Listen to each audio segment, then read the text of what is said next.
Hello and welcome to my confidence commerce classes and myself विवेक गुप्ता। हम लोग बच्चों conduct कर रहे हैं चैप्टर नंबर 2 कंज्यूमर्स इक्विलिब्रियम और इस टॉपिक के लास्ट स्टेज हम लोग पहुंच गए हैं।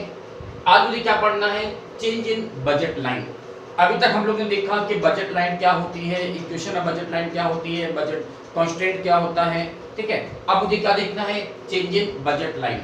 तो देखिए बजट लाइन में जो चेंजेस होता है वो तीन सिचुएशन में हो सकता है। कब कब हो सकता है? नंबर 1 मैंने लिखा है चेंज इन मनी इनकम, जबकि कंज्यूमर की इनकम में चेंजेस होता है। अब इनकम में चेंजेस कैसे हो सकता है कि या तो कंज्यूमर की इनकम इंक्रीज करेगी या फिर कंज्यूमर की इनकम डिक्रीज करेगी, ठीक है। दूसरा case change in price of good x, कि गुड एक्स, केवल गुड एक्स का प्राइस चेंज होता है। तो गुड एक्स का प्राइस देखिए दो तरीके चेंज होता है, या तो गुड एक्स का प्राइस इंक्रीज करेगा या फिर गुड एक्स का प्राइस डिक्रीज करेगा।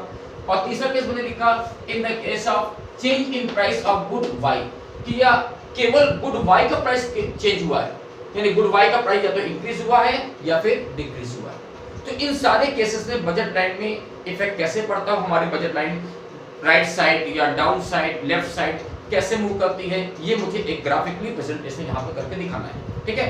देखिएगा हम पहले केस फर्स्ट ले रहे हैं चेंज इन मनी इनकम, कि अगर कंज्यूमर की मनी इनकम इंक्रीज या डिक्रीज करती है तो इससे हमारे बजट लाइन पर कैसे इफेक्ट पड़ता है। तो देखिए बच्चों, हमने देखा कि बजट लाइन जो होती है वो हमेशा स्ट्रेट लाइन के फॉर्म में डाउनवर्ड स्लोप करती है।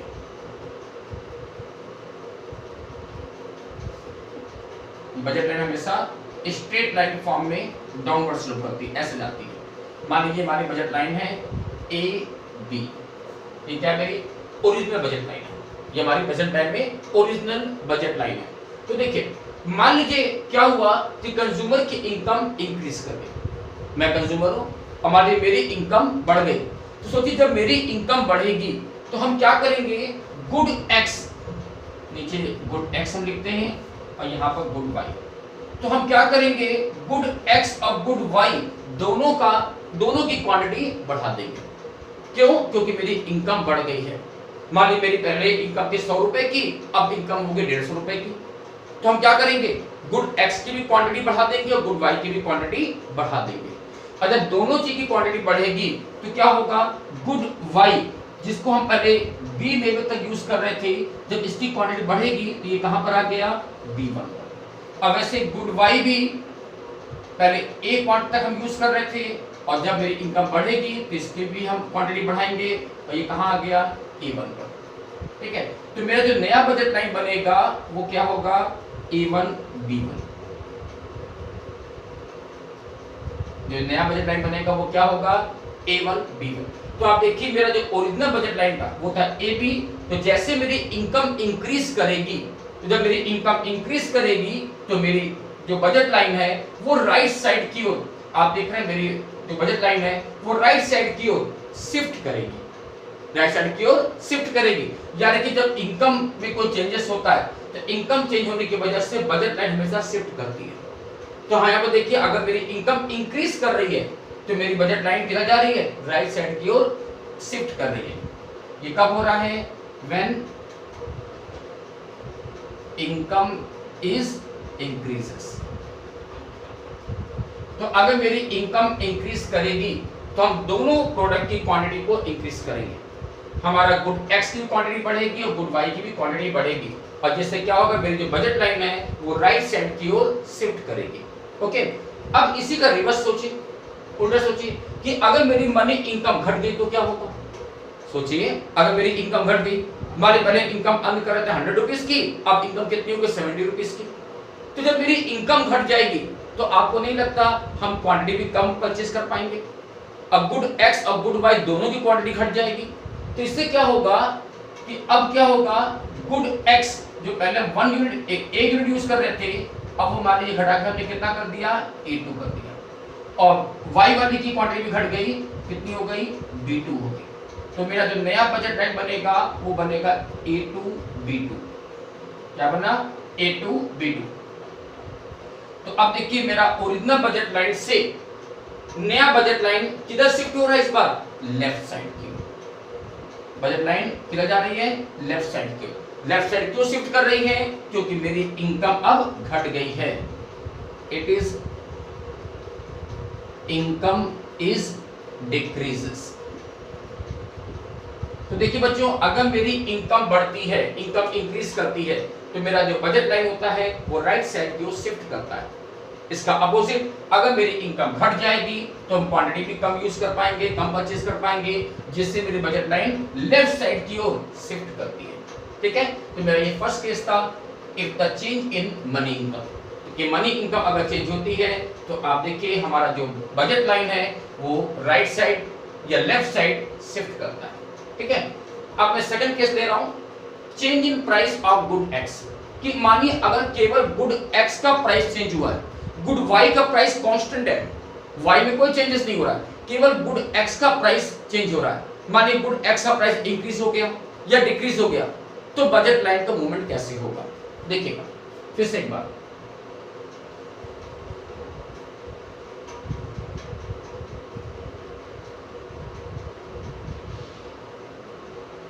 ये नीचे एक्स एक्सिस हम शो करते हैं गुड एक्स और ये हमारा गुड वाई। ठीक है, मान लीजिए मेरी ओरिजिनल बजट लाइन जो प्रेजेंट टाइम में है कितनी है? A B. ठीक है, अब देखो क्या हो रहा है, सपोज करिए कि गुड एक्स का प्राइस इंक्रीज कर गया, गुड एक्स नीचे गुड एक्स का प्राइस इंक्रीज कर गया, बढ़ गया, लेकिन गुड वाई के प्राइस में कोई इफेक्ट नहीं पड़ा, गुड वाई का प्राइस कांस्टेंट है, गुड एक्स का प्राइस बढ़ गया।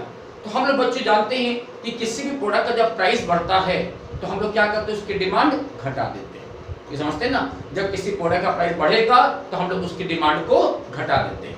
तो जैसे गुड एक्स का प्राइस इंक्रीज करेगा तो हम लोग क्या करेंगे, गुड एक्स की डिमांड यानी इसकी क्वांटिटी घटा देंगे। तो गुड वाई में कोई चेंजेस नहीं होगा, गुड वाई जितना हम पहले क्वांटिटी परचेज कर रहे थे उतनी ही परचेज करेंगे, लेकिन गुड एक्स की क्वांटिटी पहले से घट जाएगी। मान लीजिए कितनी हो गई? B1 हो गई। क्यों घट जाएगी? क्योंकि इसका प्राइस इंक्रीज कर गया। तो जो नया बजट लाइन बनेगा वो ऐसे आएगा। तो आप देखिए इस बार जो मेरा न्यू बजट लाइन बन रही है वो क्या हो रही है? रोटेट कर रही है। और किधर रोटेट कर रही है? Left side. ये बजट लाइन लेफ्ट साइड की तरफ रोटेट करेगी। या देखिए ऐसा कब होगा? When the price of good x increases.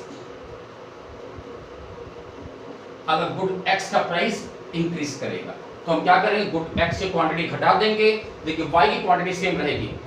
अगर एक्स की क्वांटिटी घट जाएगी तो जो नया बजट लाइन होगा वो लेफ्ट साइड की ओर रोटेट करेगा।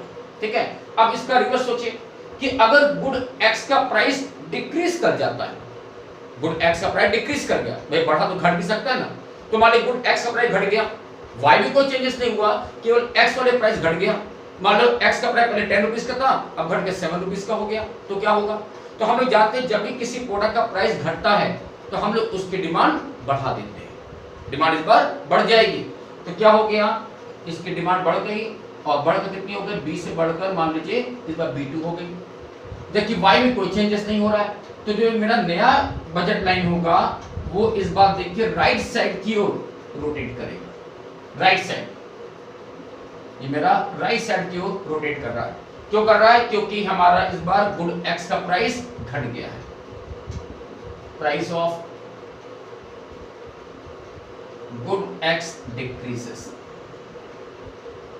गुड एक्स का प्राइस अगर घट जाएगा तो हम एक्स की क्वांटिटी बढ़ा देंगे, और जब एक्स की क्वांटिटी बढ़ेगी तो क्या होगा, हमारा जो नया बजट लाइन होगा वो हमारा राइट साइड की ओर रोटेट करेगा। ठीक है, तो ये हो गया हमारी second case, is the change in the price of good x. हमने दो तरफ से देख लिया कि गुड एक्स का प्राइस अगर घटेगा तो क्या होगा और बढ़ेगा तो क्या होगा। ठीक है, सब लास्ट केस आता है change in price of good Y, कि केवल गुड वाई का प्राइस अगर इंक्रीज या डिक्रीज करता है तो फिर उस केस में बजट लाइन पर इफेक्ट कैसे पड़ेगा। तो फिर देखिए इस बार गुड एक्स का प्राइस कांस्टेंट रहेगा और केवल वाई का प्राइस इंक्रीज या डिक्रीज करेगा। तो देखिए गुड एक्स नीचे लिखते हैं और ये गुड वाई। ओके, फिर से आप मानिए ये मेरी ओरिजिनल बजट लाइन है ए बी, ठीक है। अब मानिए कि गुड वाई का प्राइस इंक्रीज कर गया, गुड वाई का प्राइस इंक्रीज कर गया, एक्स का प्राइस सेम है, इस बार वाई का प्राइस इंक्रीज कर गया। तो हमने देखा कि किसी भी प्रोडक्ट का प्राइस जब इंक्रीज करता है तो उसकी डिमांड हम लोग क्या करते हैं, डिक्रीज कर देते हैं। तो अगर गुड वाई का प्राइस बढ़ेगा तो उसकी डिमांड पहले से घट जाएगी। तो मानिए पहले डिमांड थी ए की, तो अब घटकर क्या हो जाएगी ए1, जबकि एक्स की डिमांड सेम रहेगी। तो अब जो नया बजट लाइन बनेगा वो इस तरह से जाएगा।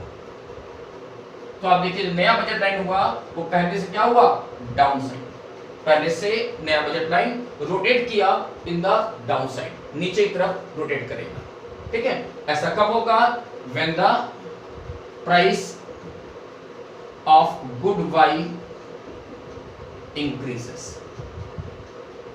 जब गुड वाई का प्राइस इंक्रीज करेगा।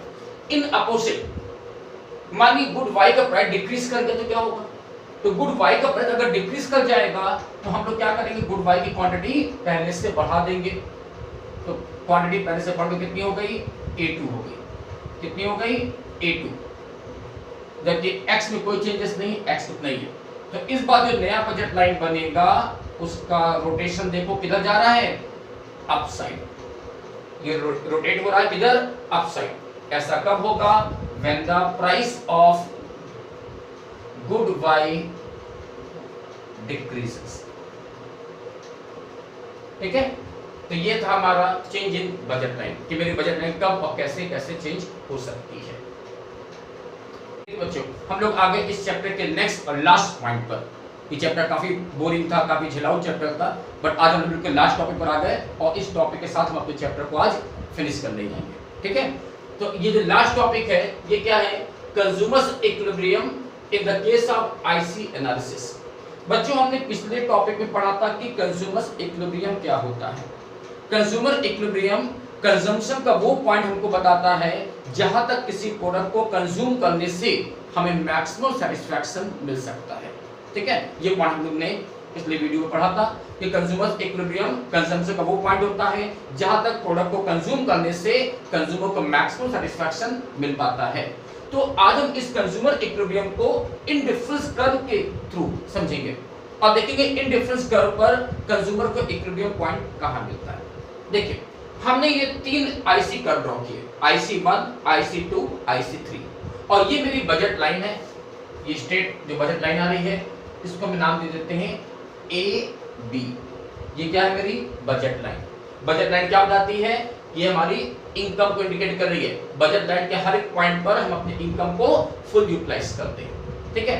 तो अब जरा सोचने की बात है कि मैंने आपको बता रखा है कि IC3 पर हमको जो सेटिस्फैक्शन मिलेगा वो IC2 के कंपेयर में ज्यादा मिलेगा, और IC2 को जो हमको सेटिस्फैक्शन मिलेगा वो IC1 से ज्यादा मिलेगा, क्योंकि हम लोग ने पिछले वीडियो में पढ़ा था कि higher level of indifference curve shows the higher level of satisfaction.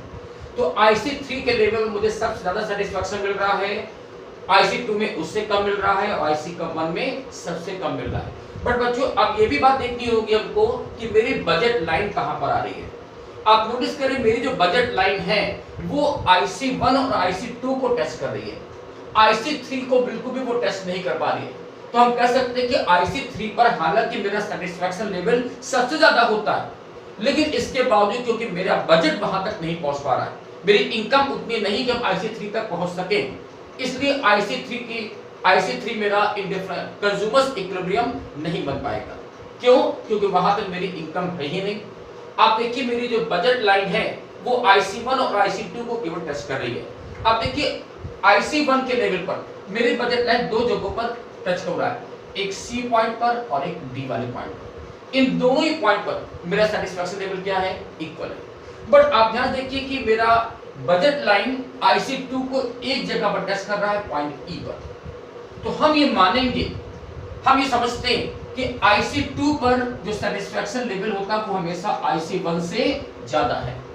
IC2 का सेटिस्फैक्शन लेवल IC1 से ज्यादा है, और हम लोग क्या चाहते हैं, मैक्सिमम सेटिस्फैक्शन। तो हम लोग क्या करेंगे, कंज्यूमर्स इक्विलिब्रियम कौन सा पॉइंट मानेंगे, पॉइंट E पर। पॉइंट ई को हम अपना कंज्यूमर्स इक्विलिब्रियम पॉइंट मानेंगे। This is consumers equilibrium. हम इसको कंज्यूमर इक्विलिब्रियम क्यों मान रहे हैं? क्योंकि ई वाले पॉइंट पर मुझे सेटिस्फैक्शन सी और डी से कंपेयर में ज्यादा मिलेगा। सी और डी के कंपेयर में ई वाले पॉइंट पर सेटिस्फैक्शन लेवल ज्यादा होगा। क्यों? क्योंकि ई पॉइंट IC2 पर आ रहा है और हम समझते हैं कि IC2 पर सेटिस्फैक्शन लेवल IC1 से ज्यादा होता है। तो मुझे क्या चाहिए? Maximum satisfaction. तो मुझे बताइए क्या मैक्सिमम सेटिस्फैक्शन मुझे सी और डी पॉइंट मिल पाएगा क्या? नहीं। वो कहां मिलेगा? ई पॉइंट, क्योंकि ई पॉइंट IC2 पर आ रहा है। तो ई वाले पॉइंट को हम अपना कंज्यूमर्स इक्विलिब्रियम मानेंगे।